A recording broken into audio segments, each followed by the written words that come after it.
Welcome to Well, maybe. There he is. Welcome again. We don't have as much time with our opening anymore. Welcome to Generation Movie on a Monday night in June as we progress through this this summer comeback for movie theaters. Woo! Let's hope. Woo! Well, no, I think I don't know. I think we're getting everybody into a nice frothy build up. My name is JW Colwell. I'm joined as always by my good friend and fellow film cinephile. Cinephile's better than film, whatever. Cinephile, Rich Drees. Let's go with the branding here. Filmbuff. Sorry. I used to do a Cinephiles. Anyway.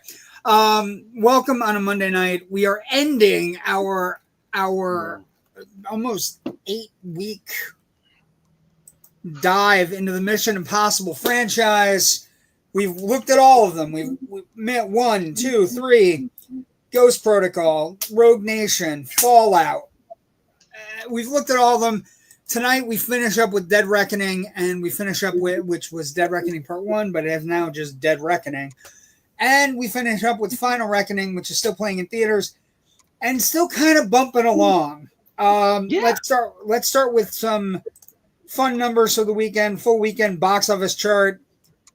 All of a sudden, Rich, theaters are busy, and we have multiple things doing very well. This is one of them.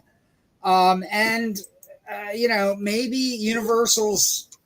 Universal's attacking Disney down here in Florida with Epic Universe and the How to Train Your Dragon Land.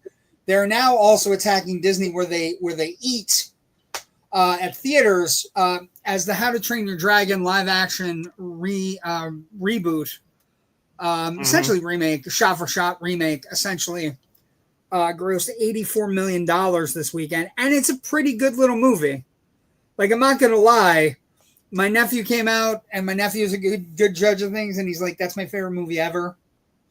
So it's like first time he didn't go to the bathroom during a movie. Big to do. That is a big milestone. That is a huge milestone for a kid. You always remember the first movie you didn't go to the bathroom for. I don't want to embarrass him, but when we went to the bathroom afterwards, it was like a camel draining. It was just a lot of pee.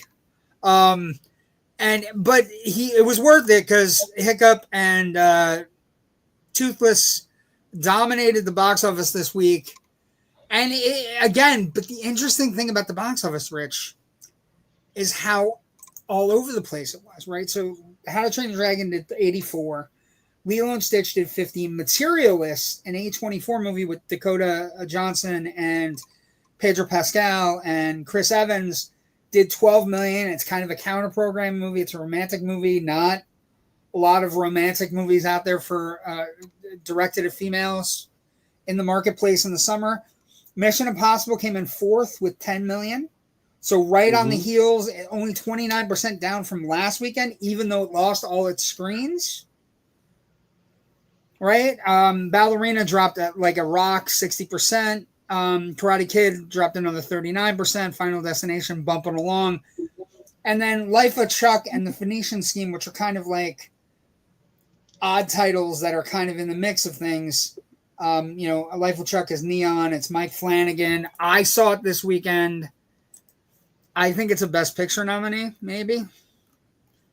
Not pulling any punches, just also it's a life-affirming Stephen King book, and Mike Flanagan's one of the best directors we got going. His next big endeavor is the Dark Tower series, which we've had. I will be checking this movie out probably at some point this week, but just looking at that still though. Yes. What's wrong? That is a bad Lindy swing out, man. That is not good. Their arms should be more like this, not at an angle like that. Don't judge. Just wait till you see the goddamn scene. I'm gonna see them. I'll see the movie, but I'm going. The also, I just want to say, Rich, you definitely want to see the movie, and I'm going to tell you why.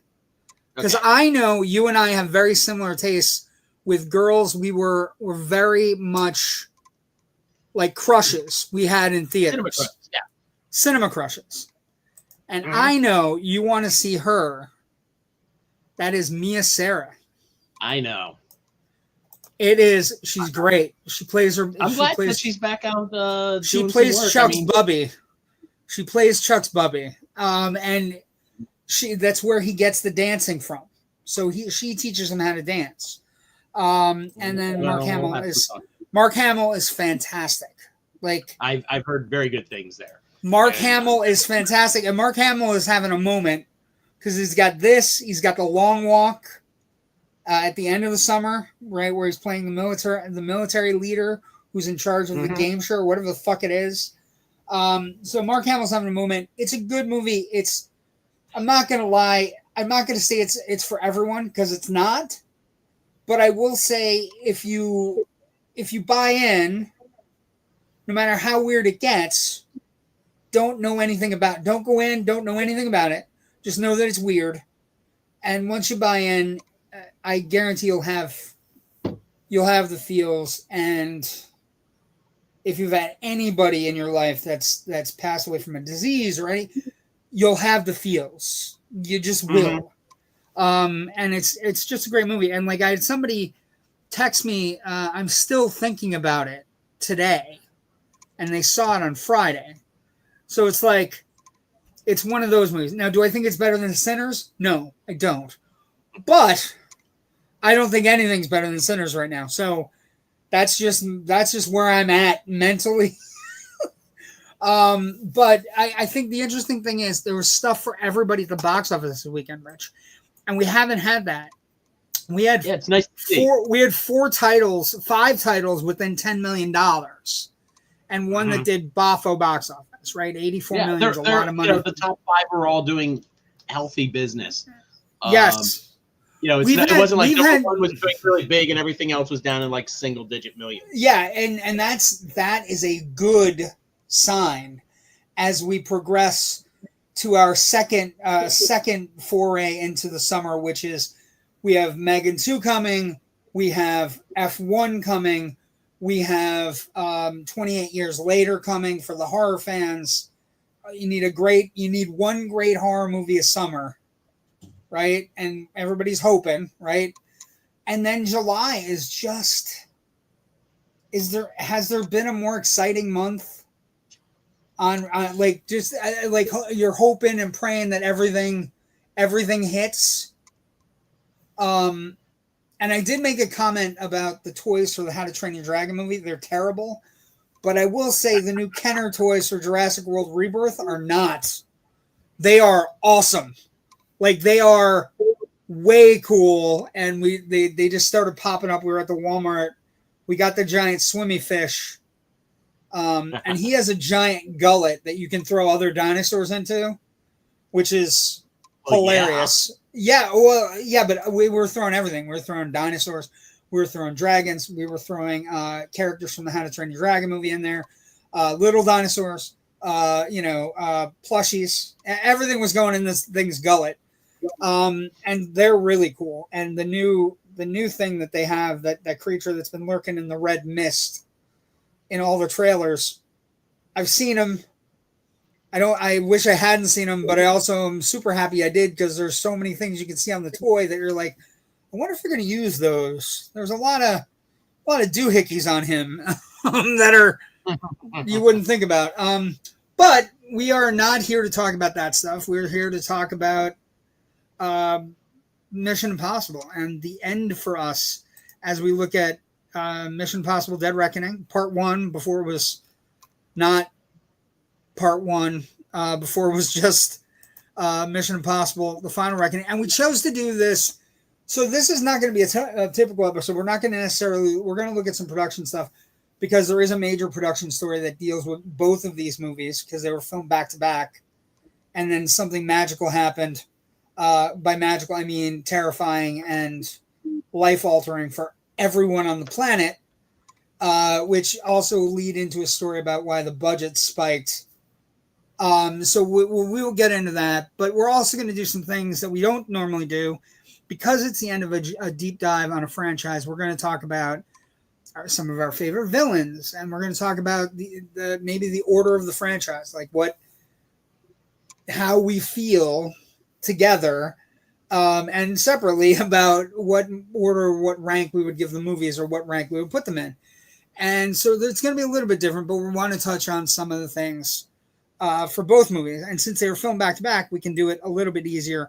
And also it gives us time to take a break and get ready for our next deep dive, which is something you have to look up for, right? So you have to look up for our next deep dive, and it'll be in a couple weeks. But production. So we love stories, Rich, and there's no better. We do. And there's two stories that when you're doing development and pre-production on these movies. So they announced on January 14th, 2019, which is an important date, that they'd be shot back to back. Both films will, that Christopher McQuarrie is coming back, Tom Cruise is coming back, a bunch of the actors are coming back. They're directing both films for a July 23rd, 2021 release and an August 5th, 2022 release. Of course, by February of 2021, those plans are scuttled. And they're scuttled, Rich, because we have the COVID pandemic.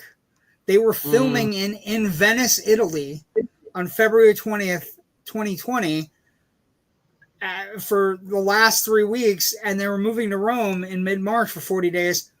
But the pandemic in Italy, which if you remember at the time, and I hate to be a morbid historian on this, but Italy was getting crushed. Italy was at the height of the pandemic. They had elderly people in their country.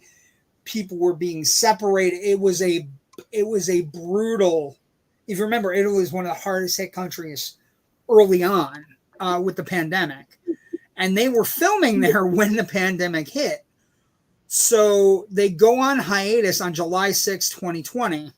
Then after another hiatus, they started filming in the UK, but they had to do the mandatory 14-day quarantine for the entire cast and crew. And so when you begin looking at the history of these movies, they were filmed back to back and all these things were done, but it also, the budgets ballooned. The time frame of the movie ballooned, right?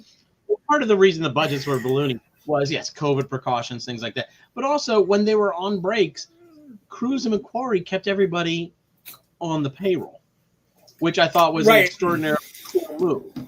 And let's face it, Paramount has the money that they could have afforded to do that. But Cruise and McQuarrie made them do it, which is it's a nice it's Cruise and McQuarrie taking it on the chin budget wise to protect the cast and crew that they loved, that Cruise and McQuarrie loved. And then also you also had a couple behind the scenes things. This is the movie film set where Cruise was yelling at people not taking shit seriously. Right? There's a video out there, it's a leaked video where one of the crew members didn't follow quarantine protocol and Tom Cruise ripped him apart. And at the time, everybody was like, well, Tom Cruise is a little harsh. And then you realize everybody was on the payroll.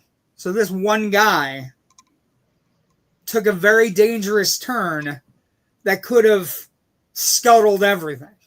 Right? Mm-hmm. And so that's one of the interesting stories is it has to be talked about with this franchise is that they were, they had to move a lot of things around. They had to jump around. They had to do,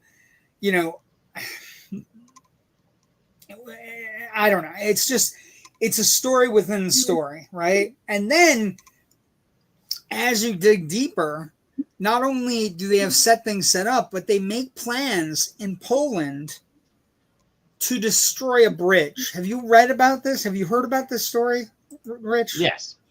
So there's it's called the Polish Bridge Controversy, and I've been reading about it all day, and it's just fascinating. Basically, they wanted to do a full-scale train crash. They set up with a Polish-American film producer named Andrew Exner, and they were setting to destroy a portion of bridge that basically had been around since well past World War II and probably more into World War I. And basically, at some point, they set forth an idea to blow the entire bridge.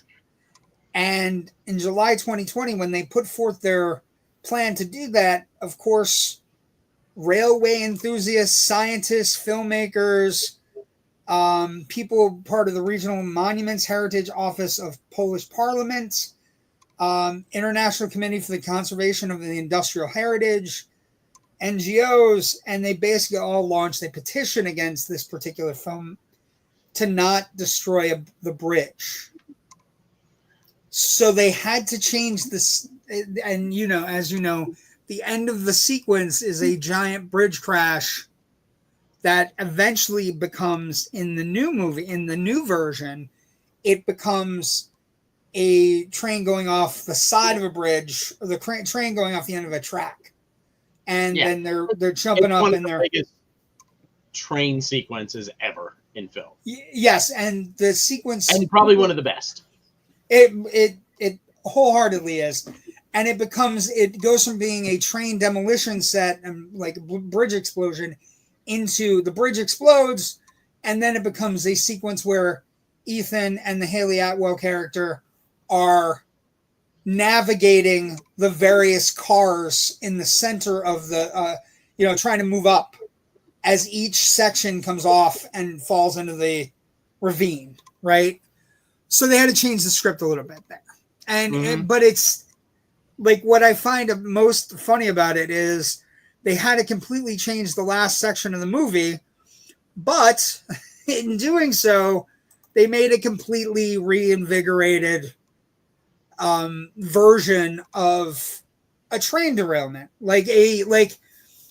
It's well shot, it's well edited, it's well acted, and it's well stunt coordinated. That they're jumping from, the set is inverted, so they're jumping from place to place trying to get up, and then they get into a kitchen, and there's a kitchen sequence. And then the kitchen sequence goes down, and all the oil flying everywhere.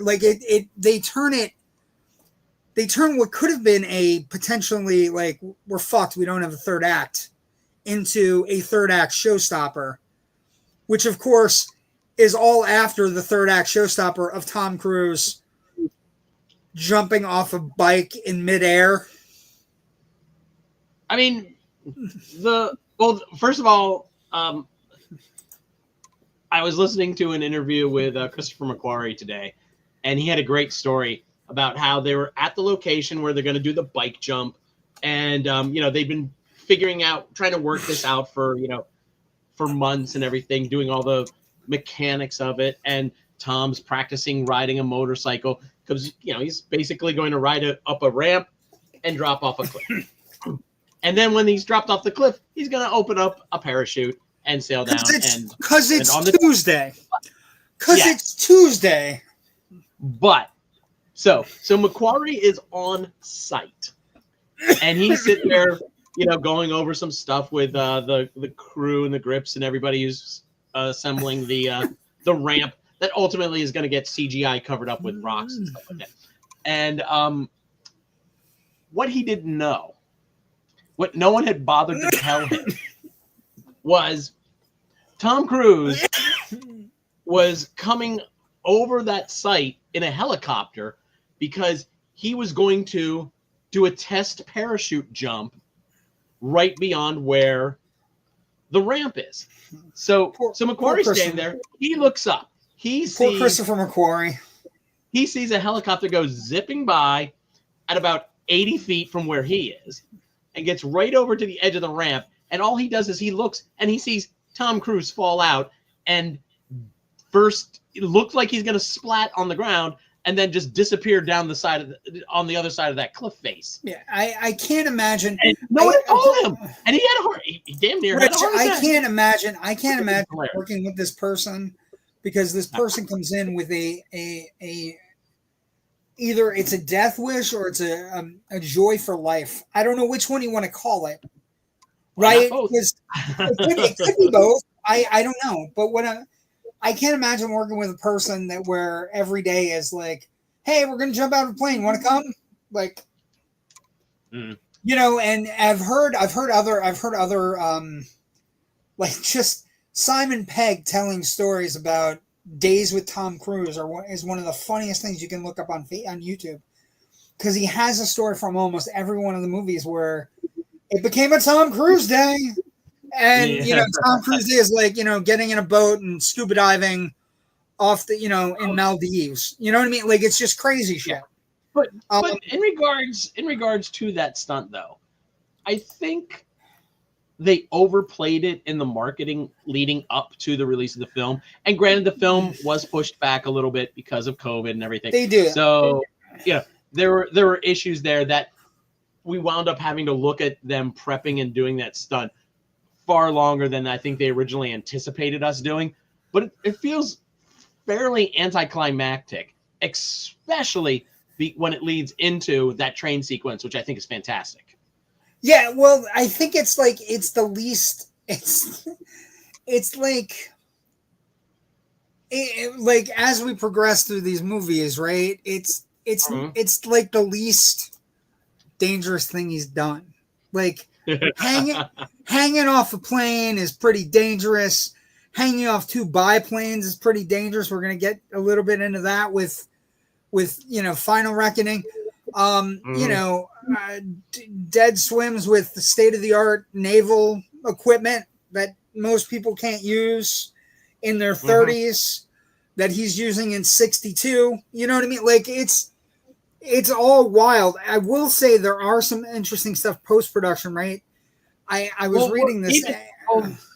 Even before we get, I mean, the whole airport sequence was shot in a brand new section of that airport that hadn't opened to the public yet. They had complete control of it for however long they needed to. And, you know, they only had like 100 or 200 extras where they normally would have had a whole lot more. So you got to get, you know, again, COVID precautions. So you got to give credit to the production on that. They were constantly still reworking the script and reshooting stuff. Simon Pegg talked about how the bomb sequence at the airport, where it's asking him questions, where it's the entity trying to learn about Ethan's team and also Benji learn Benji's voice so he can trick him later. Initially, one of the questions was, have you ever thought about harming yourself or other people? And apparently that didn't test well. But it's a normal question you would ask somebody who's gone under some psychological duress, like what Benji has gone through in the last couple of movies, you know, like having a bomb strapped to him and stuff like that. So they wound up kind of you know, ratcheting that question back a little bit. But these films, and maybe that contributes to the price tag of it, they always go into these things with we kind of got a script, but they're constantly refining it along the way, which is good. I mean, you can't argue with the end product, but it becomes an expensive prospect, though. Also, the interesting thing there is in the refinements of these movies, Rich, most of the time when people are like, it's a nightmare, they're changing the script every day, you do not hear those stories about these movies. Like, you just don't. Like, you hear people saying things change and Tom's really interesting to work with, and you know what I mean? Which they always say it in a very positive way. You know, it's not a negative way. Sure it's very emotionally, you know, motivated. Invested, right. What are we saying here in this scene? He wants it to be It's never negative. It's never negative, which is one of the reasons when people ask me about Tom Cruise, he gives me 125% and he takes care of his crews and his other actors, right? It's not, he may be a total sociopath that jumps on couches, but when it comes to the movie business, he has the business down. Now we're all going to do a little bit of production on Final Reckoning as well now. So let's do that. I'm going to put the little card up. My favorite thing about Final Reckoning is by this point, McQuarrie and his screenwriter, whose name I'm suddenly blanking on, have a Eric Jenderson. Eric Jenderson, yes. They have a a system that they Yes. kind of have a couple of ideas for set pieces and a couple of ideas of where they want to go. And Paramount just says, okay, go make a movie. And so they start the screenwriting process by doing their location scouting first. And then they write around what they see. They write around what they see and what they can use. Yeah. Now, one of the interesting things is and this is the last part of production for Dead Reckoning, part 1. One of the things that happened was during a test screening, they did a test screening with McQuarrie showing people, like other directors he trusted. Edgar Wright was in the audience. Yes. And so there was an interesting little thing that came up. In the middle, after the test screening, he went up to McQuarrie and asked him about that he should, basically, I need to know when the entity is taking over, right? And so Edgar Wright said that to McQuarrie. McQuarrie was like, that's interesting. And basically what happened was, and if you pay attention, they designed a sound cue. So Tom Cruise and Christopher McQuarrie sat down and came up with a cue, a sound element for when the entity is involved. It's the pulsating thing. Actually, let's give credit where credit is due. This was the sound designer who came up with the actual sound. McQuarrie and Cruise said, "Yeah, good note," and we're going to do it. But it was the actual because I heard the sound. Well, no, I don't want to take it away from him. I'm just saying he was talking about it was the sound of a broken television at his house. That his daughter called him up one day and was like, "Hey, Dad, the TV's broken." He comes home from work and he hears that noise and he's like, "Oh, I know exactly what I need to use this for. I know what I need to use it." But the interesting thing there is McQuarrie and Cruise take a note from somebody. So if there's a way to improve things, but Rich, that's not always the case. That's not always the case with most Hollywood movies. True. You're right. Where somebody will take a note and invite a director who makes good movies himself. Because some people are very on edge, but McQuarrie is so comfortable as a Cruise whisperer that like he can take stuff and move. Now, well, look, really quick, I know as a director on short films myself, best idea wins. If somebody can top something that I want to do, or with something a better idea, or how about we do this, I'll be like, you know what, that's right. I put my ego aside because I want the finished project to be perfect as we can get it. Sometimes if I'm a little unsure, I'll say, how about we do it both ways? And then I'll sit down and look at it afterwards. And if the other person does win, I was like, yeah, no, we'll do that. And those are the best sets to run, honestly. Right. And so filming for Final Reckoning takes place, started in February 2021, right? They basically can the idea to film them back to back. So they start filming on March 23rd, 2022. They take place in the UK at Longcross Studios and the Lake District, Malta, South Africa, Norway. They also film in the UK some more, and then in Italy on the USS George H.W. Bush. They stopped production because of the SAG-AFTRA strike and the Writers Guild strike. So basically this movie not only had, COVID that affected it early, and later, because they still had to follow all the set precautions, but then they also had the writer's strike and the SAG-AFTRA strike as well. And so by the time they get done with filming on Final Reckoning, Dead Reckoning's budget balloons to $291 million, which is a huge chunk of change. And then the Final Reckoning's budget is somewhere between $300 and $400 million. The only thing I can say about this particular budget thing, though, is everything's there. Like, sometimes we go to a movie and it's like like Civil War cost like $25 million to make, look great. Like everything's there, and they did more with little money. I can't say that it's not an obscene amount of money to spend on a motion picture. What I will say to you is that everything is there. Do you know what I mean? Like, it's rare when we go to these movies and these big budget movies in particular where you look up and you go, okay, it costs a lot of money, and sometimes you're like, I can't believe that movie cost that much money. Like it just doesn't look great or whatever. Not the case with either one of these two movies, but a combined budget for what is essentially one movie, right? It's one movie in two pieces. Combined budget of about $691 million. It's a lot. So moving on, as we would say. Next thing we'll look at is box office, and this is an interesting thing because it came up on Loud and Nerdy as well. The box office for Mission Impossible Dead Reckoning Part 1 are low, Rich. I'm not going to lie to you. They're low. And the reason they're low is because it happened to fall. The box office total is 172 domestic, 393 internationally for 565 total. The reason it's low is because it opened in between a juggernaut, right? It opened the week before Barbenheimer happened. So it got hit from both sides and kind of capsized in that summer.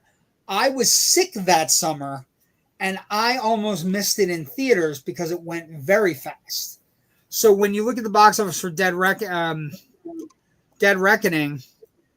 it's brutal. It opens a $54 million weekend. It only lasts about 4 weeks in theaters.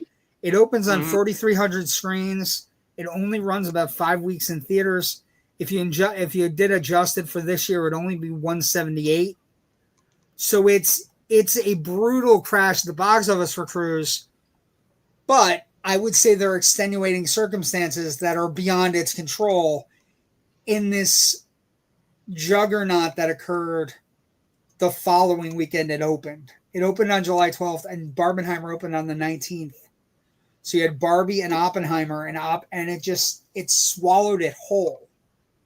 Like it just engulfed it. Which is no excuse because they're super expensive movies, but for whatever reason, there wasn't a Tom Cruise component to the Barbenheimer thing, right? It just is a weird thing. Now the box office for Final Reckoning has been considerably better, right? We're at 166 right now. There is no adjustment because we're at that. And like I said, from the numbers this past weekend, it's bumping along, right? It's kind of just, it's probably going to play about 4 or 5 weeks in theaters. It is only played on 3,800 screens, but most of them for the first 2 weeks of the engagement were premium screens. So it kind of made the most with little. The production budget's $400 million, right? So right now the box office is only 1.3 times the production budget, but it is doing well worldwide.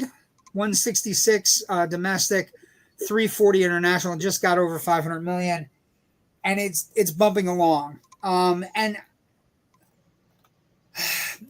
I would say the interesting thing is that if we're talking about any other movies, because of the box office component of it, because of how expensive the movies are, it's been kind of an interesting time for Cruise. Also, Final Reckoning has the horrible concept of being a 3-hour movie in a 2-hour time frame. You know what I mean? Like, we're in a time where people are ADD and we want shorter movies, and it runs 2 hours and 49 minutes.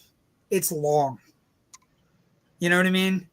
And that definitely hurts the amount of showings it can have. It hurt, the theater screens it was on, the IMAX screens in my theater could only play it 4 times a day with a 10:30 show in the morning. You know what I mean? Like, I actually saw it at a 10:30 show. That's why it was like 10:30, 2 o'clock, 6:30, 10:30.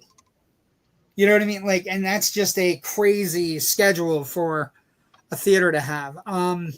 Yeah. But like I said, the box office isn't near as conducive to me as the quality of the film, right? So my thing is, they could be construed as box office disappointments, but it's only because of the budget.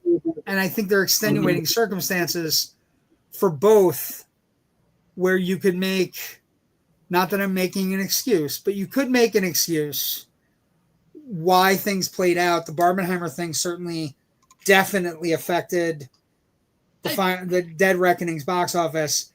And then the Final Reckoning's box office is impacted by the length of the movie, that they just couldn't get shorter. I would say there's a difference between excuses and reasons. And yeah, fair. There are reasons why. Extenuating circumstances. So you can say I'm not making excuses, and you're right, but you are also giving reasons and explaining that are valid reasons on why it happened. Yeah. Let's take some comments for the first time, 37 minutes in. Good evening, friends. Good evening, George. Hey, Ken McKernan. Always great to see you, brother. Good evening, gentlemen. Thank you, Joe. Hello, brothers. Hi, Sean Smithson. Good to have you back. Hey, John. It just hasn't. I haven't seen him in our chats. Critical response then and now. I think Dead Reckoning is pretty amazing. I enjoy it very much. Mm-hmm. It has a Rotten Tomatoes score of 96. It also has a popcorn meter of 94. I think it's one of the better in the franchise. It also introduced us to the Haley Atwell character, who is a pretty magnanimous kind of addition. Again, if we'll talk about legacy and franchise before we get to the superlatives about the franchise.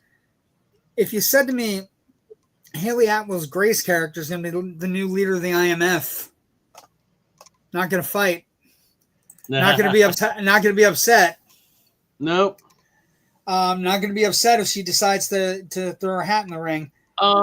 Question before we go on, because I have a comment about this, but I need a clarification first. Are we talking spoilers for Final Reckoning?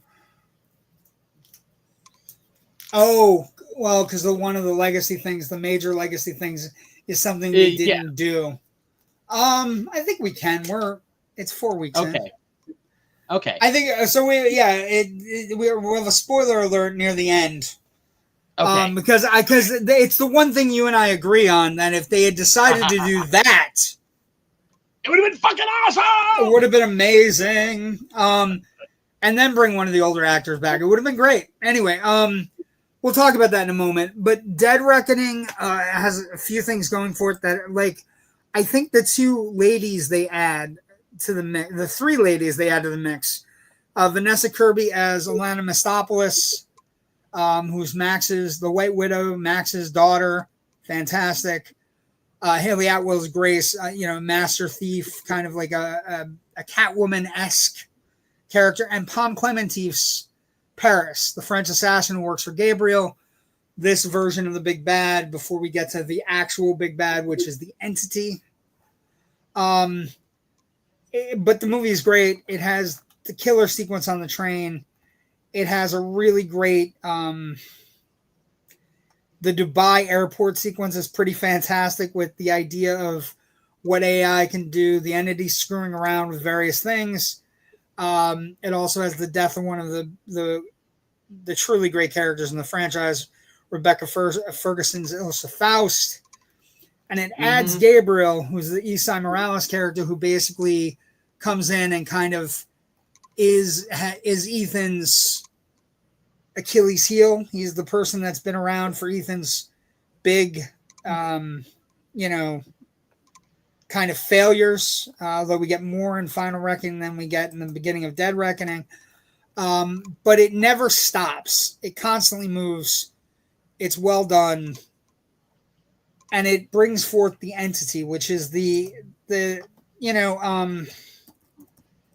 which we find in Final Reckoning has been around much longer than we ever. Some desperate backpedaling and retconning. But Sean has an interesting. Sean has an interesting comment here. It's a little long, but pull it up if you can. Okay, let's go. What do we got, Sean? With Dead Reckoning, they did make a promotion saying it would be part 1 of 2. They could have said nothing about that. And the end of the film said they would be back, not in those words exactly. You get what I'm saying? People decided to wait to be able to watch the first part home and then watch the final trailer in theaters. That's not a bad call. Although the interesting thing here is, Sean, and Rich and I were talking about this, they call Dead Reckoning Part 1, and what Tom Cruise and McQuarrie and Paramount and everybody found out was that people don't like Part 1s. Right, one of the things that came about in the marketing, and the reason they stopped calling the Dead Reckoning Part 1 was because people hated the idea of going to see a movie in Part 1 and not getting a finish, which has happened with the Harry Potter movies, the Hunger Games movies, right, where you have Part 1 and you have to come back to see Part 2 down the line. And what happened the reason, they're not wrong, right? It's not. I think Dead Reckoning does give us a certain type of closure while still leaving a whole lot open. And imagine, though, we go to the movies the weekend Dead Reckoning opens, and we get to that end, and they all look at each other and like, oh crap, the entity's still out there. We didn't win. Boom. To be continued. Boom. Written and directed by Christopher McQuarrie. See you in 2 years. Yeah, and they could have gotten away with it. I think that would have been a bit bigger hit of an ending. Well, and I think I don't know. I think it's one of those things where they snuck it up on us. It would have been awesome, I think. Yeah, you live and you learn, where you're like, you're going to cut the movie into 2 parts, but you don't advertise it. And they found that out, and I think the interesting thing there is they got it. You know what I mean? They understood what was happening. And they basically kind of like, that's where the Final Reckoning, right? So like Dead Reckoning, Final Reckoning, all the same to me, I guess, is the way they did it. Now, Final Reckoning, review of that really quick. Not as well liked, reasonably. 80% on the tomato meter, 89 from popcorn meter, though. But, basically, one of the things that you had a problem with, and I think it's fair, I would like you to talk about it, the retconning is fairly substantial in Final Reckoning. And they're trying to tie up a lot of ribbons into one big bow, if this is indeed the last of the franchise, of this iteration of the franchise, at least. And they're grabbing ribbons that don't need to be tied up into this bow. They reach all the way back to the 3rd film with the rabbit's foot and say, oh, it wasn't a biological weapon after all. It was just the early part of this code. And I was like, oh, come the fuck on. I'm sorry. They go back to 1. What do you mean they reach back to 3? They go back to 1. We'll get there in a minute. But I liked it more than you did. I was emotional throughout the entire thing. I saw it at a 10:30 screening. I heard people sobbing. I was emotionally invested, and I think the thing I was willing to forgive a lot of the stuff, although the incremental, like the danger in Dead Reckoning to the finality of the Final Reckoning, it goes from 0 to 100 really quick. Right? It's the movie starts off, Angela Bassett's the president. The entity's taken over most of the world, or by half the world, by the time the credits have rolled. And no one knows except for the governments in the middle. Except for the governments of the countries. And the stakes become a little bit crazy. But I will say, the thing about Final Reckoning I love is it again goes all out. It doesn't stop. Going all out, right? I have some other complaints too. I think, and they knew it wasn't working, and they wound up cutting it back a lot. The what was her name, Maria or whatever? This mysterious woman from Ethan's past. That's supposed to be his, a big heartache or something like that he's carried. I think that kind of adding that in undermines all the stuff we saw from 3, 5, and 6 with his wife. With Michelle Monaghan, right? Yeah. But I don't think it's there for them. I don't think it's there for him, though. the backstory there is not necessarily for Ethan. That particular backstory about how Ethan got dragged into the mission, the IMF, is more backstory for Gabriel than it is for him. And that's kind of a disappointing thing, because I think when we're knee deep in an 8th movie of a franchise, we don't necessarily want the backstory of a villain that just showed up in the 7th movie, right? Yeah. So it becomes one of those things where you're like, nice, it's a nice little salt, but I don't need the salt because I don't give a fuck about that guy. I want him dead. And also, I think it kind of implies that it feels like they're implying that everybody who gets recruited into the IMF is a criminal. Is a criminal, which is a terrible fucking idea from a practical standpoint, if nothing else. Yes, because you usually want people who are above reproach to be running these agencies. Okay, comments. We got comments as we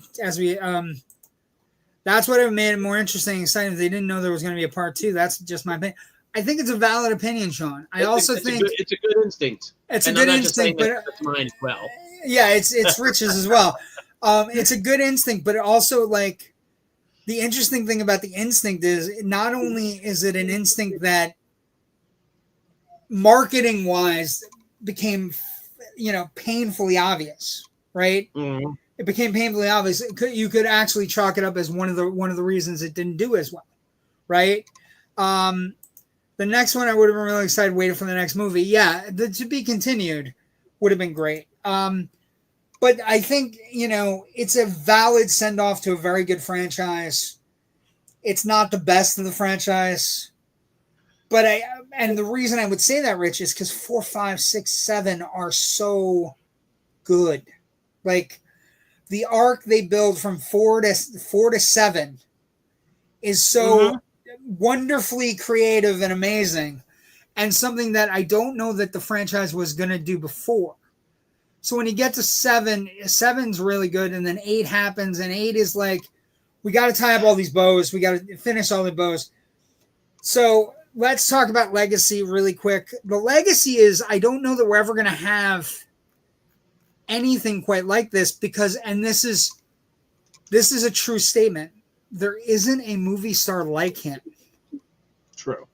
You know what I mean? Like, no matter what you say about Tom Cruise, he's bankable. He's always been bankable. There are very few movie stars left in Hollywood right now that are bankable. And you and I both know that we don't necessarily go for who's starring in a movie. You and I are looking who's directing and who's writing the movie. That's more important to me at this point in my life. But Tom Cruise is the rare breed where if it's a Tom Cruise movie, the other one right now for me, the other two right now for me that are, I mean, I'll go see anything Harrison Ford's in, but the other two that are practical, that are still major movie stars, Brad Pitt, I will usually make my way no matter what. And the other one right now that's kind of a newbie is Michael B. Jordan. Michael B. Jordan has made such good movies that I am willing to forgo any questions if Michael B. Jordan has signed on for the movie, right? Mm-hmm. But they're very few and far between right now. We don't have that next generation of movie stars hasn't really materialized. I mean, you have the Goslings and the, you have the Goslings, you have the, I can't think of his Deadpool. Like, you have people that make movies and do very well at them, but they're not necessarily people that you would go to see them in anything. Ryan Reynolds, you wouldn't necessarily go to see them in anything, right? If that were the case, then people would have gone to see what was it, If? Yes. That movie was. Yeah, big mistake, by the way. You should have gone to see If. It was great. It's a great movie, very heartwarming. Anyway, I love that movie, Rich. We saw it. We did not see it in the theaters, but we've watched it 100 times since it came out. We've watched it a lot in the house. Anyway, but I don't know that you're going to see anything like this. I also don't know that you're going to see an extension of the franchise, because if they wanted to go Haley Atwell, if they wanted to go Pom Klementieff, great. But who is the person, Rich, that you would have liked to see lead the franchise? Because you and I had the exact same reaction. Because there is a reveal. There's a reveal at the end of at the end of Final Reckoning. That's a major reveal. Go ahead. That means nothing in the overall context of anything, really, outside of maybe just giving a character a little bit of motivation. But also, I think it was a fan thing. I think it was a fan thing to answer the original movie's problem of turning a fan favorite character into a bad guy. Okay. We had Shea Wiggum playing a character by the name of Jasper Briggs. Now, 2 notes on this name. 1, Briggs is the name of the person who led the Impossible Mission Force in the first season of the TV series before Jim Phelps came in the second season. Secondly, the name was a character name that McQuarrie had been kicking around in a number of his early unproduced scripts, to the point where he almost had the character's name used in Usual Suspects, but he wanted to hold it back for himself, so he changed whoever it was going to be. And then finally, years later, he decides, why am I being so precious about this? And he throws it on Shea Wiggum's character. And it turns out to be a clue because he actually reveals himself to be the son of Jim Phelps, the Mission Impossible, the Impossible Missions Force team leader from the first movie, played by John who Voight, turns into a bad guy, and basically Tom Cruise drops a burning helicopter on him in the middle of the tunnel. Deservedly so. Yes. And but his whole motivation was, you killed my daddy. And no one ever sat him down in the intervening 20 years to say, your dad was a piece of shit traitor.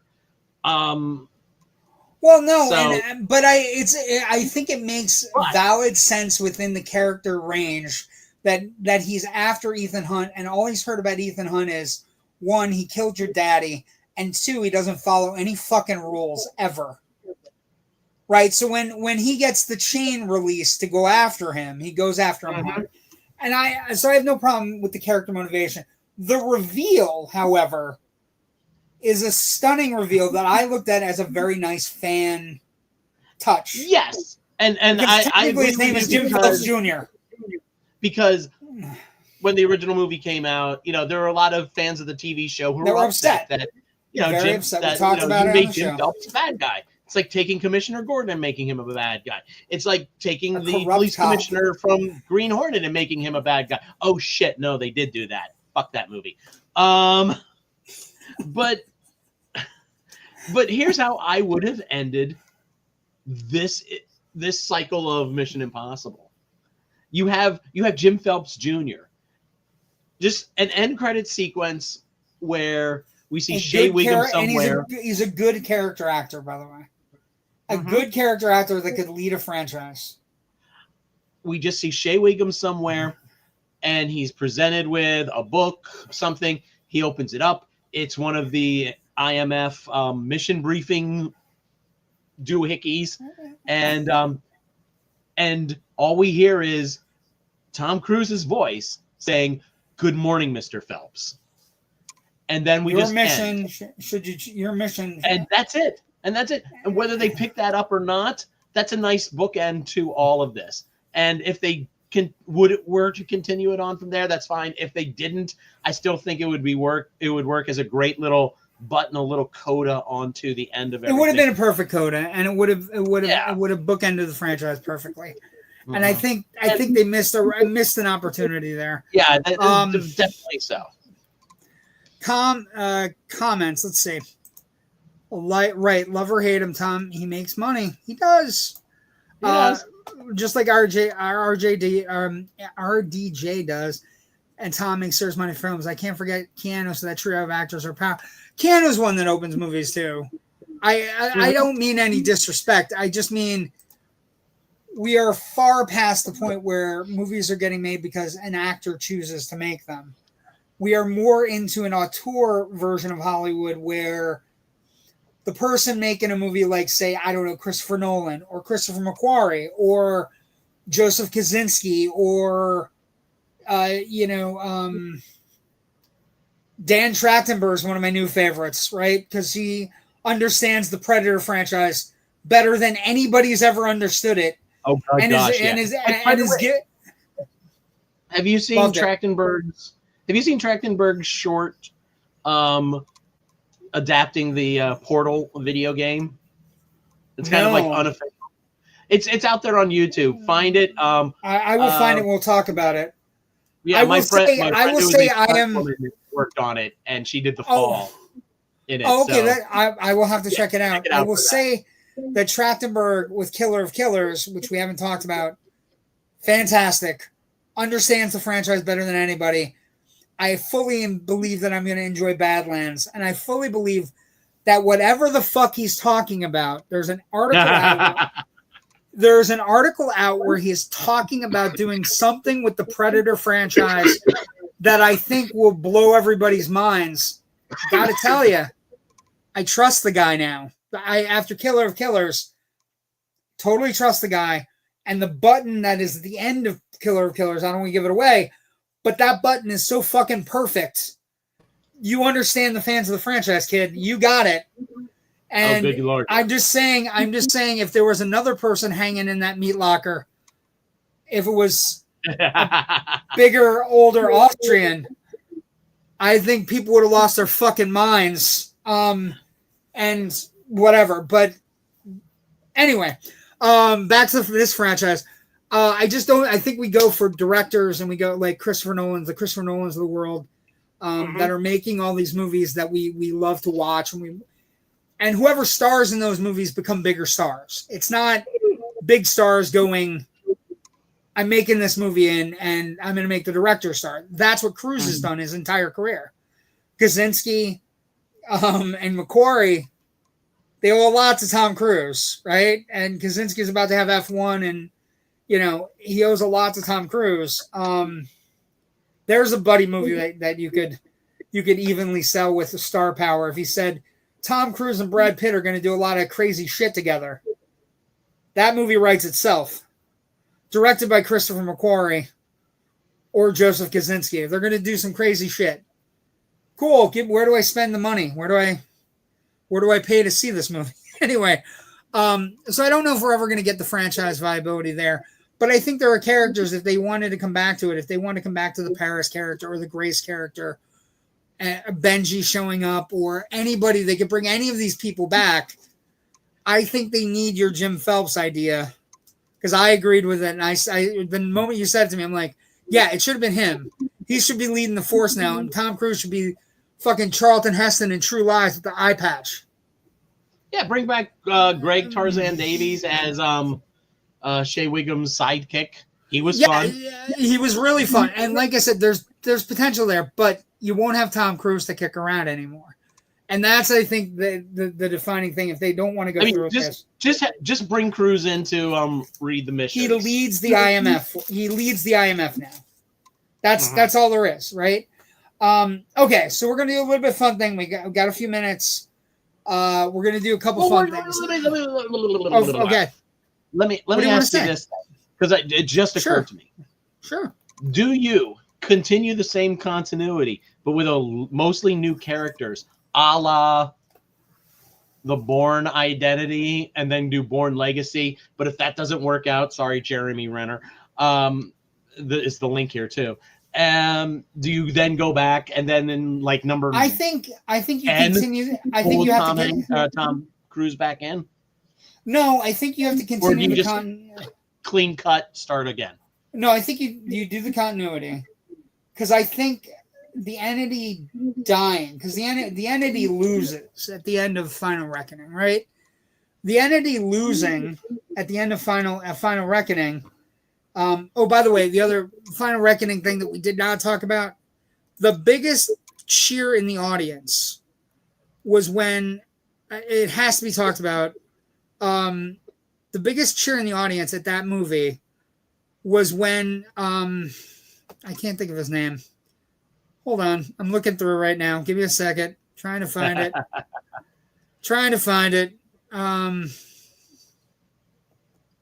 Where the fuck is his name?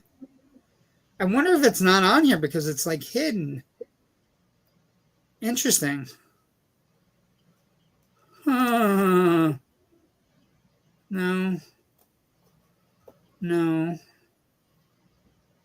Where the fuck is it? Okay, so at the end of Final Reckoning, they go to a Russian, an Alaskan base, right? And the thing about the Alaskan base that they have to get to before they go to the Russian submarine is that basically at the base is the person from the original movies, CIA. Yes. Okay. The CIA person that was in the room when Tom Cruise stole the knock list.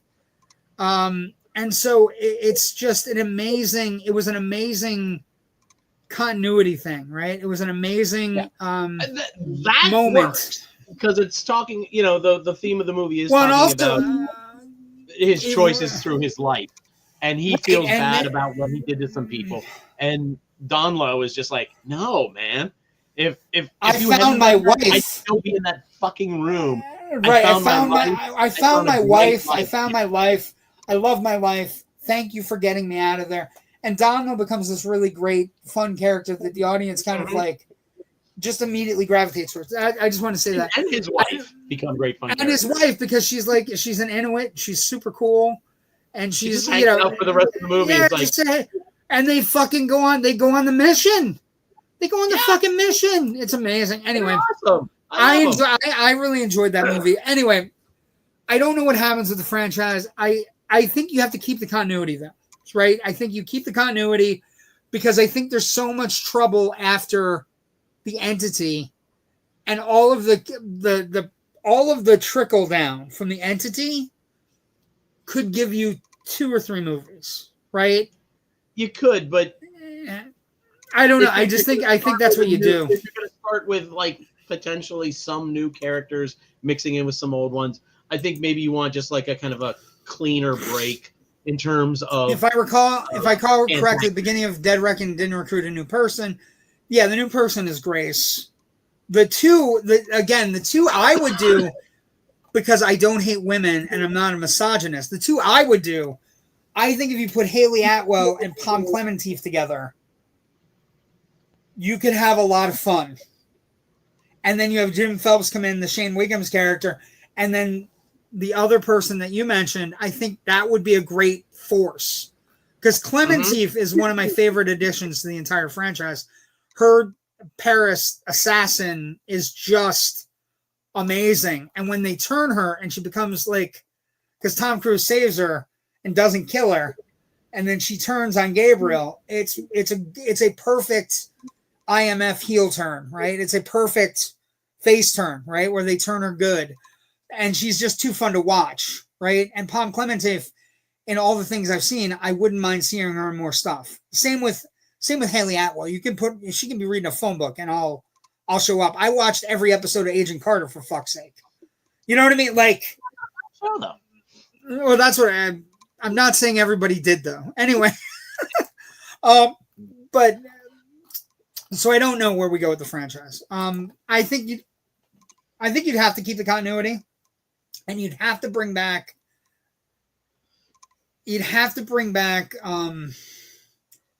somebody.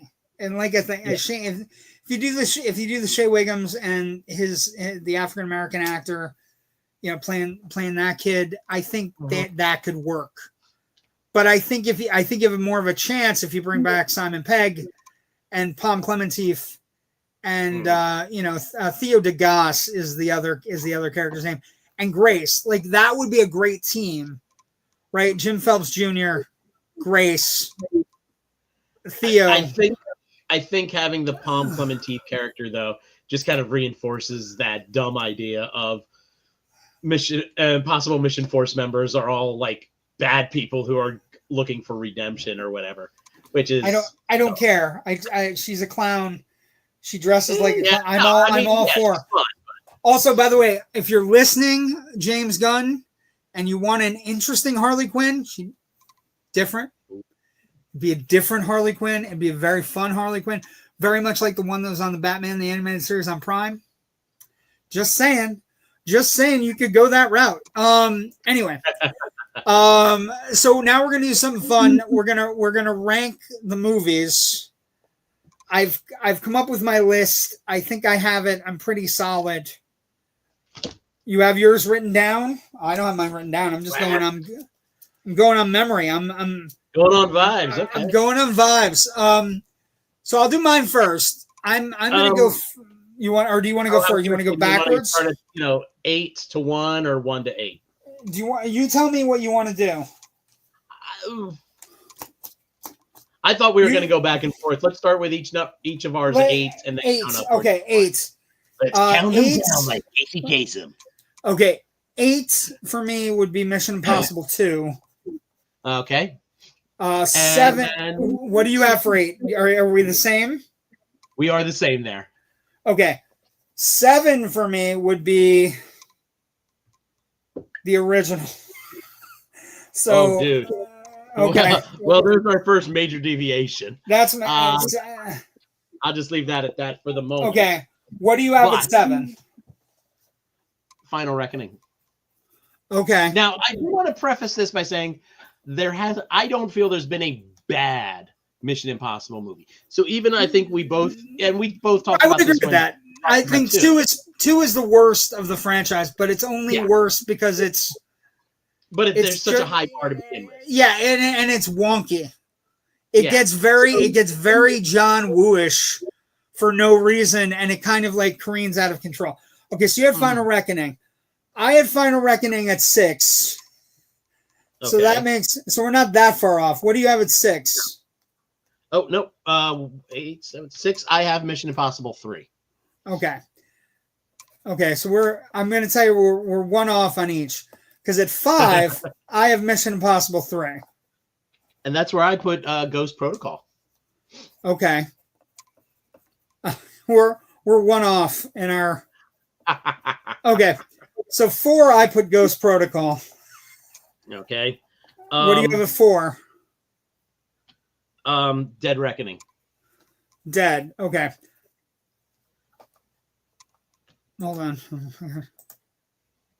Okay, I have Dead Reckoning at 3. We're not that far off. No. What do you have at 3?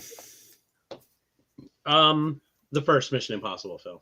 I just think in terms of fidelity to the original concept and the original TV series, they did a pretty good job. Close. It's a darn good thriller as opposed to becoming like a techno quasi sci-fi thriller as the franchise developed, which is not a bad thing. I just really like that, this is the roots, this is where it started, and it's still a really good tasty dish after now all. Here's the question. We both have Mission Impossible 2 at 8. I have Mission Impossible at 7, you have Final Reckoning at 7. I have Final Reckoning at 6, you have MI3 at 6. I have MI3 at 5, you have Ghost Protocol at 5. I have Ghost Protocol at 4. You have Dead Reckoning at 4.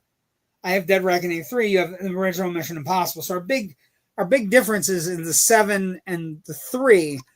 But let's see if we match up on 2 and 1. You're gonna hate me.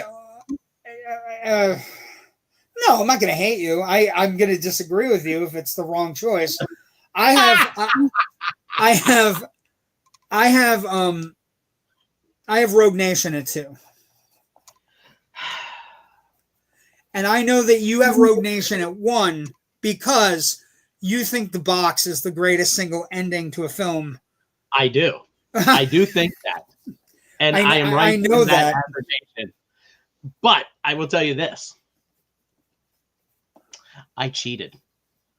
Why did you I don't have a number 2.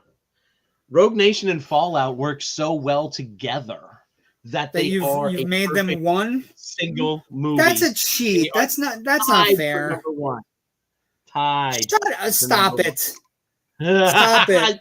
I told you you'd be mad at me. Oh no, that's fine. I'm mad. I didn't think I was going to be, but now I am. So I have Fallout as 1. I would put Rogue Nation because of the box. I would put Rogue Nation a hair and a half above.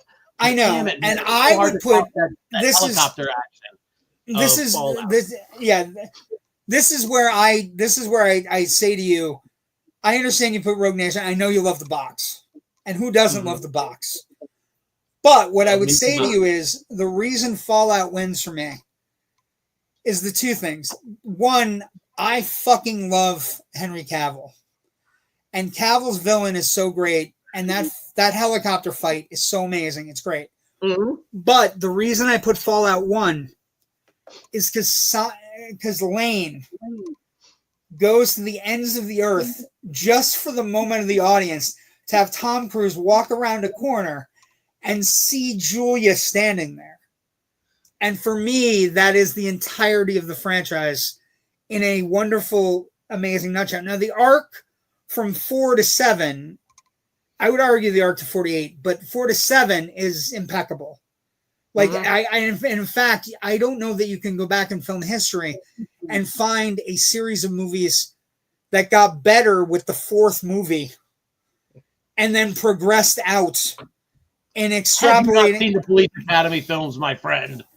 Citizens on Patrol. Oh, Jesus Christ. I have, and the only one I own is Police Academy. Anyway, I put Fallout first because that moment is worth its price in admission. Because the moment she walks around the corner, every audience that's ever seen that movie in a theater went, oh. And everything else makes sense. Yeah. Everything else makes sense. The fucking malaria outbreak thing that happens in the middle of the movie on a giant map, and you're like, caused a malaria outbreak here, and why are they telling us this? Why are they telling us this? Then you find out she's fixing the fucking malaria outbreak, and that's where the fucking world's water supply comes from. It makes perfect sense. And Fallout, in the rewatch, Fallout became my favorite. I'll be honest. Now, another fun thing we're gonna do. We're gonna play our top villains. You want to do 5 or you want to do 3? I only did 3, so we'll do 3. We'll go backwards again. 3, 2, 1. Okay. I have pictures, so give me your 3, and I'll put them up. Number 3, I have Mr. Henry Cavill, Walker. Okay, I would say his name's not Cavill, but I would say, his name is Cavill, but I would say his name is John Lark. Yes. But that's just a personal preference, and I'll give you his death photo. Woo! Fun. That droopy eyelid. Ugh. Look at that droopy fucking eyelid's amazing. I'm gonna give you for my 3. I'm gonna give you Gabriel. Okay. I think he's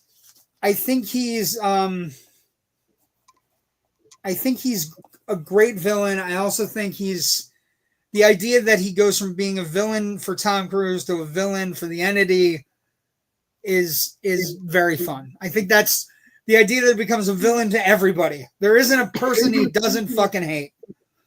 Okay, who do you got at 2? At number 2, I have Solomon Lane, aka the head of the syndicate.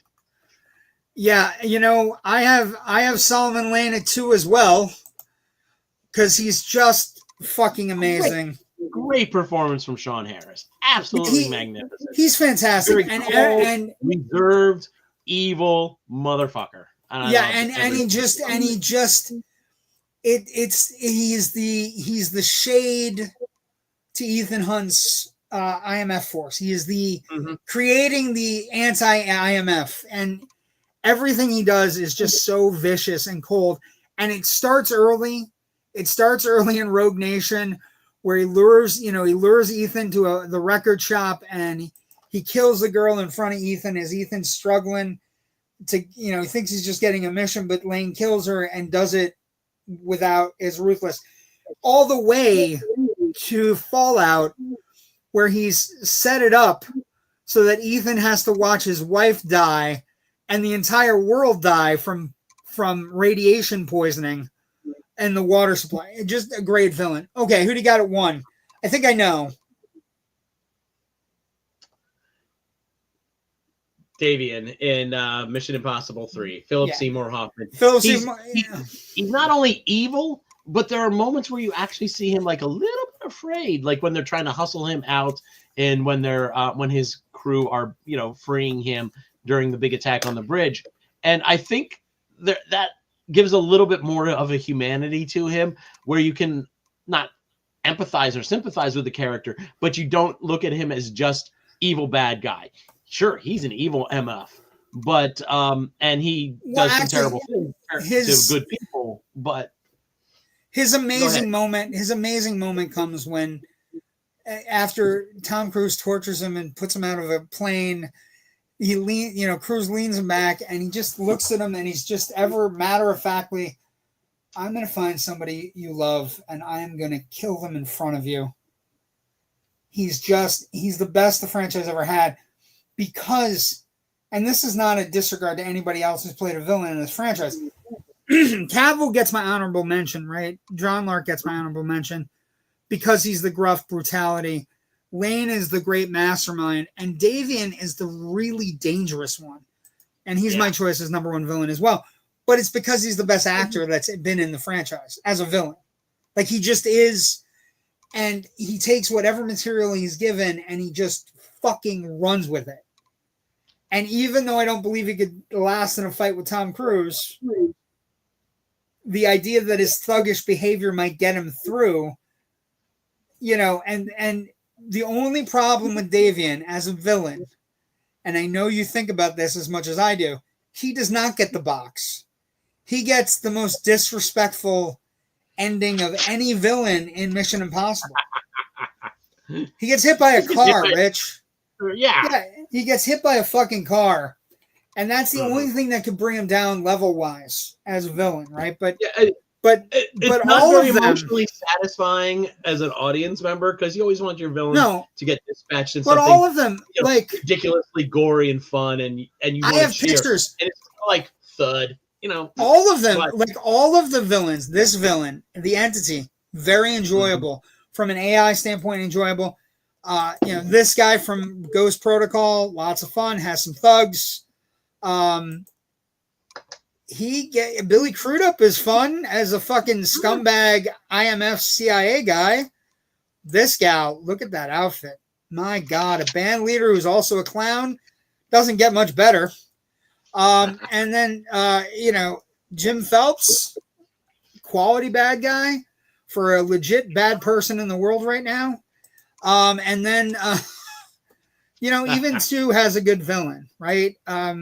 Again, they were toying with the concept of an anti-IMF and anti-Ethan that they eventually found in this person, right? The August Walker / John Lark. Anyway, those are our rankings. Davian wins outright. Lane in second. You had Lark. I had Gabriel. I think Gabriel beats out Lark just because I think Gabriel's got a lot more going on. And also he becomes a villain for two people. I was kind of looking for different qualities for each of my levels. And let's face it, Henry Cavill's just like this ridiculously huge force of, raw. He's brutal. He's so much fun to watch. He's so much fun to watch in that movie. That's why Fallout's my favorite. Fallout has a thudding fun to it that just... And then the last sequence, the last 40 minutes are the best Mission Impossible has to offer, with people cutting bombs, Tom Cruise chasing people on helicopters, and Julia intricately involved. Michelle Monaghan, who, by the way, does deserve some sort of very good in this franchise. A couple things. Mission Impossible movies are just popular. The moment, too, where Luther was just like, go be with your husband, is just like, ugh. Well, actually, we didn't talk about that much. I was in tears when Luther died, and then I was in tears when Luther's message played in Final Reckoning. A Ving Rhames really underrated piece of this franchise. Peg gets all the love for the jokiness, but Ving Rhames, from the first movie on, has provided a boost to the background bit player sidekick kind of character. And he was so good in this one. Like, when he dies in Final Reckoning, and I'm spoiler alert if you haven't seen it, when he passes away, he does it. I know where I'm supposed to be, and you're not supposed to be here with me, because you got more stuff to do and I don't. I just there's dust in this theater. Mission Impossible movies are just popular to end and not do more. They're money making movies, just like James Bond or Laugh Out Loud. Yeah, but I'm not saying I wouldn't go. I need to see what Cruise is doing. Anyway, Philip Seymour Hoffman was amazing, and there are moments in this franchise that are so distinctly brilliant and are not going to be equaled by spy film. Like, I know a lot of people like the Bourne movies. I never got into them. I never gelled. You know what I mean? Because they're like, I just never gelled with them. My biggest problem with them is they keep continuing to go, oh, here's the real answer. And then the next movie's like, psych, here's the real answer. Well, and I just think, I don't know why. I don't know if I've ever told anybody this, and I'm admitting something that might get a movie card revoked in some way, but I can't get through the Bourne movies. I fall asleep at every one of the Bourne movies. I fall drastically asleep in the middle of one. I just doze off. I can't. It's like the fucking pod race. I can't get through the pod race, Rich. I doze off before when Jabba spits the guy, and then I'm out, and I wake up, and the next thing, Darth Maul's chasing after people on getting on a ship. So anyway, personal quirks. But I don't think this franchise will be equaled, and I think it is the answer, the American answer to James Bond. I don't think the Bourne movies are. I think this is, and I think as movie history progresses, when Tom Cruise's obit is written, it will be Top Gun and Mission Impossible star Academy Award winner Tom Cruise, right? And I've decided it's one of my favorite franchises only because I just think it's grown on me so much, and the rewatch in doing this with you has made me love them all the more, and just see the intricacy of them, like how well they're put together, how much art has gone into the stunts, the action, the filmmaking. Mission Impossible is the height of American action movies, and it's a pretty big height. You know what I mean? It's like we said too. Even the worst ones are still pretty damn good. Yeah, they're enjoyable to watch. Okay, so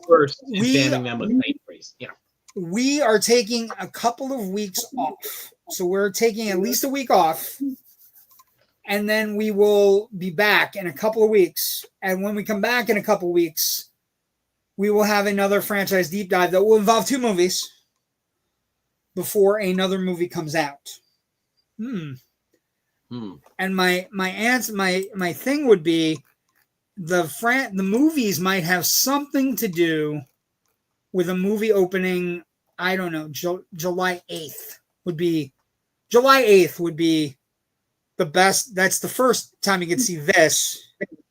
And we will be doing a deep dive of 2 movies we have never done on the show before, that are in tying with this movie here, that I don't know that I can get any more. I'm excited about Fantastic Four. I'm excited about Jurassic World Rebirth. I am very excited about Superman. Like, I can't hold my. I have shirts. I have 2 different shirts for 2 different movies, like 2 different days I'm going. It's gonna be. I am all in, and the more I see it, I can't wait. So we will be doing Superman the movie and Superman 2, the Richard Donner Superman movies, Christopher Reeve, as we lead up to James Gunn's Superman. So buckle up. Look up, get ready. We'll be back. We will be back. We're off the 23rd. We will be back the following week, and then we will do those 2 movies. And then we're going to do some weird things near August that I'm so excited for. That the more I see trailers for a movie that's coming out in August, I think they might have it right. And so we're going to do another deep dive right before an August release. So we can't do a deep dive in Fantastic Four. I'm not a glutton for punishment. And and the only one that's watchable, you can't find anywhere. So, like, so we can't do a Fantastic Four deep dive, but we can do a deep dive for movies that are a movie that is coming out in August. There's a hint. But Rich, where can people find your stuff before we end for the night? All of my writing can be found at filmbuffonline.com. I'm in the process of writing up a bunch of reviews from the stuff that I saw this past week at the Tribeca Film Festival. Still working on a few of my red carpet interviews because I hate transcribing. I hate transcribing interviews. It's the pits. So you can follow us right there on filmbuffonline.com. You can follow us on Facebook. Our Facebook page lets you know when new stuff goes up. It also gives you a bunch of history and film-related things like that through your day to keep you entertained, hopefully, and informed. I do 2 other podcasts besides this one. The first one I do with my very bestest friend in the world, Natasha Bogutsky. It's called The Big Picture Podcast. We will have an episode dropping sometime this week after I finish editing that. And the other podcast that I do is the Film Scribes with other members of the Philadelphia Film Critics Circle. And next week we will have an episode that's dropping because we're recording it on Sunday, this coming Sunday. And that's going to be myself What's and... What's the episode of the Big Picture Podcast about? What are you guys talking about? We're going to be talking Ballerina. It was okay. Yeah. It was fine. It was fine. And, nice one. Keanu Reeves shows up. Look, always good. Always good one. There's a whole hour of discussion Natasha and I have about that and a few other things because our discussions just kind of wander around sometimes, and that's half the fun of it. You can find me on socials, on Twitter and Blue Sky at FilmbuffRich. The only thing I will say to you about Ballerina that I will say, best use of a flamethrower since the Alien movies. Anyway. What? Once Upon a Time in Hollywood? Okay. Okay, that's fair. Top 10 flamethrower uses in films. There's our next series. That's our next deep dive. Just flamethrower movies. The Thing. Anyway, Aliens. We got one. It's half full. I don't know if it's functional. Anyway, that's an Aliens deep dive quote right there. You can find me at JW the Movie Guy on Facebook, Twitter, Instagram, Blue Sky, Threads. We will soon be on TikTok for this show as well, because we're launching into TikTok because of our cuts that are doing so well. And if you like our content, please subscribe to the Indie Escape Network on the YouTube channel, or the Indie Escape Network on Facebook, or the Indie Escape Network on Instagram. All good places to get our content, but we're also going to be launching a TikTok cut sequence as well. And also tomorrow night, special guests. Joe Ridgely will be joining us, the head of the Grand Poobah of the network, along with Scott Chiaffo and Jack Fellers of Francis Fell. This really great band that Scott Chiaffo and Jack Fellers have been working on a long time. They will be joining us tomorrow night for an in-depth conversation about band life and life in general. And we'll be talking about some nerdy things like How to Train Your Dragon, a couple other things, Life with Chuck and whatnot, like we did tonight. Thank you for joining us tonight. We know we went a little long. Comments before we go. I fell asleep in a Bourne movie that Matt was not in. I don't recall the name of that one. Bourne Legacy, right? Is it Bourne Legacy? Bourne Legacy. Yes. Every time. They were so bad. I just don't like them. See y'all next time. Thank you for joining us, Sean. Everybody have a great night. Go see some movies. Yep. Got 28 Years Later coming up this week, so I'm going to catch up on both of those. And also, I will attempt something that hasn't been done in my lifetime. The theater in town that I live in is playing Raiders. So I'm going to Raiders on Wednesday at 1. And then I will see another movie. And then I will see Last Crusade at 7. Because that's playing at a different theater. What a day I have with Indiana Jones. Damn it. I am jealous. I think the way I'm gonna do it is I'm gonna do Raiders, Phoenician Scheme, Last Crusade. Woo! it should be a good day, Lord willing. Come Wednesday, we'll talk about that next week on Loud Nerdy.